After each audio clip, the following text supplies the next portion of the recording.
शेतकऱ्यांच्या कर्जमुक्तीसाठी निघालेला हा मोर्चा आहे। यामध्ये संपूर्ण महाराष्ट्रातील शेतकरी या ठिकाणी मोठ्या संख्येने सहभागी झालेला आहे।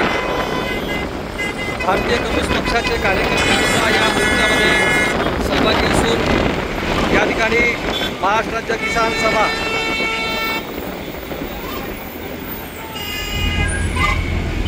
चे national general secretary comrade Rajan Kshirsagar, माजी राज्यमंत्री बच्चू कडू यांच्या नेतृत्वात निघालेला हा भव्य मोर्चा आपण बघू शकता।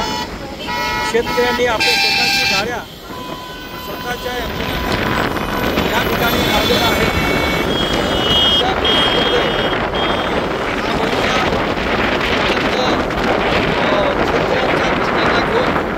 या ठिकाणी दोनही रस्ते आपण बघू शकता की दोनही रस्ते पूर्ण ब्लॅक झालेले आहेत शेतकऱ्यांच्या आंदोलनामुळे।